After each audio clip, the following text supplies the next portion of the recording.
Hey everyone, I'm Ricardo from Little Heroes OT, and welcome back to our sensory processing webinar series. Today we're going to be focusing on tactile processing and how we as OTs can support children to manage this skill. Let's get started. So today we're going to learn about what tactile processing is, how we can identify if a child may be having difficulties with this skill, and also how we as OTs can develop an intervention plan to support that child.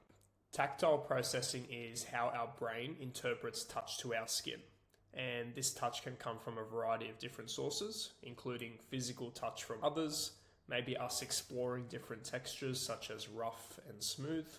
We can also interpret touch through different temperatures such as cold and hot, depending on the weather or our environment. Touch can also help us determine whether or not we're in pain as well. Now, why is tactile processing so important? Touch plays a big role in how we understand our environment. It helps with body awareness, emotional regulation, as well as social interactions. For example, tactile input allows children to differentiate between safe and harmful touch, like a hot stove versus a cool tabletop. It's also necessary for self-care tasks like dressing, eating, and engaging in play, where understanding different textures is really important. Now let's talk about some signs of tactile processing challenges. Some children are sensitive to touch and may avoid certain textures, refuse to wear certain clothing, or struggle with light touch from other people. Others may not respond much to touch at all and might not even notice being bumped or if they step over something. You may also see children struggling with personal care tasks like brushing their teeth or hair, or avoiding sensory-rich activities like finger painting or a sandbox play. So here are some more specific real-life examples to give you a better idea of how this may play out in a child's routine. So for dressing, some children refuse to wear certain fabrics or clothing that has tags on it because they feel uncomfortable, making dressing a daily struggle for them. Some children constantly seek physical contact, whether by touching objects, leaning on people, or engaging in rough play to get the tactile input that their body is seeking. In a social play setting, for some children, a lack of awareness of touch boundaries can lead to difficulty with personal space or playing too roughly, as they may not realize how intense their touch feels to others. Let's talk about some strategies that can help at home. Introduce textures gradually. So for this, we'll start with textures that are comfortable for the child, then slowly introduce new textures in a non-threatening way. So the child may be preferring rough textures, so they're playing with things that are spiky or bumpy, and they are quite aversive to soft textures.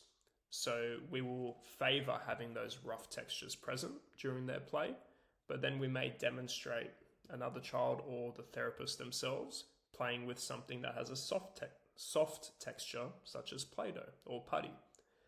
We don't want to force the child to engage with this, but we want to make it available for them to give them the option to choose to try it themselves.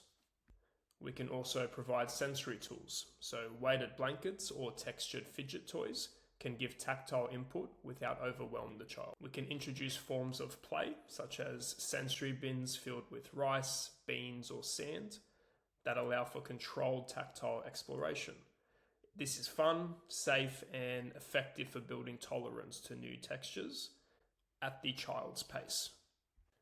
Let's meet Emma, a 5-year-old girl in preschool who loves animals, enjoys reading picture books, and has a creative side.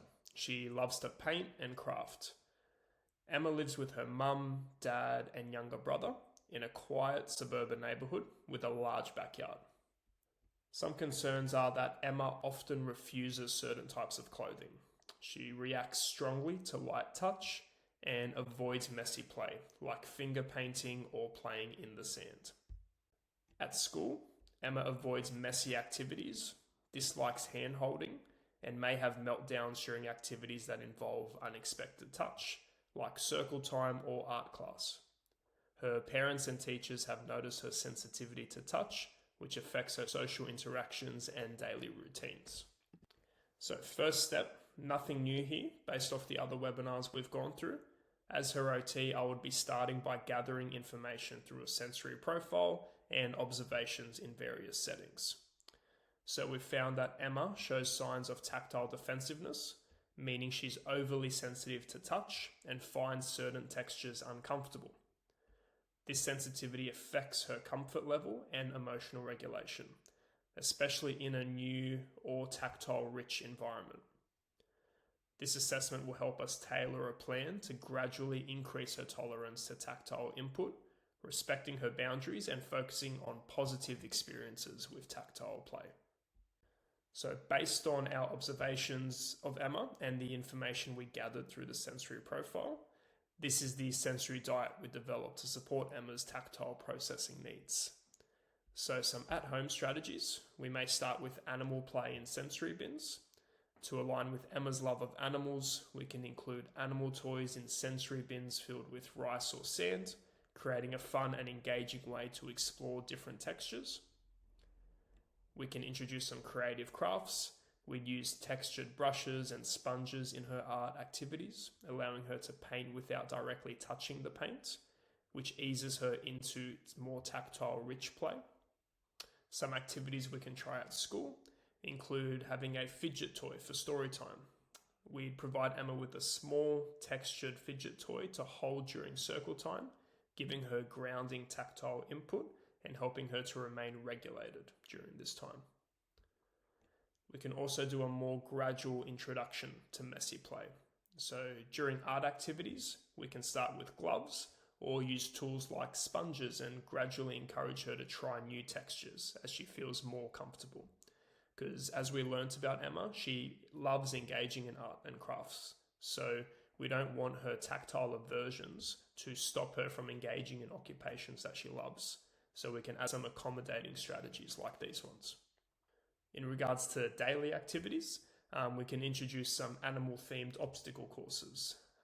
So at home or school, an obstacle course where Emma can crawl or hop on soft surfaces, like pretending to be different animals, incorporates tactile input in a playful way.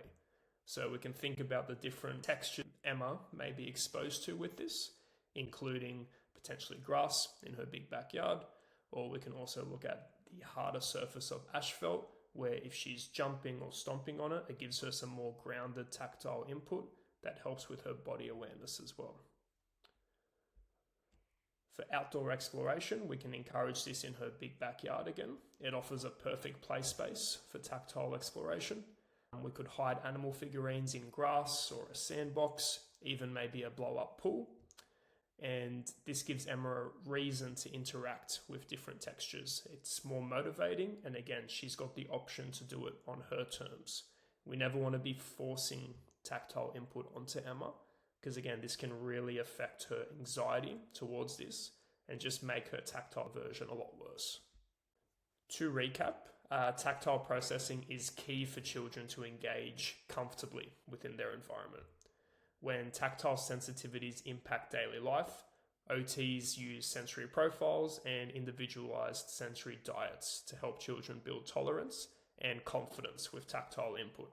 Thank you for joining us for our tactile processing webinar. As always, if you have any further questions or would like to learn more, please feel free to contact us on the details on the screen, and stay tuned for our next webinar for this sensory processing series. We'll see you next time.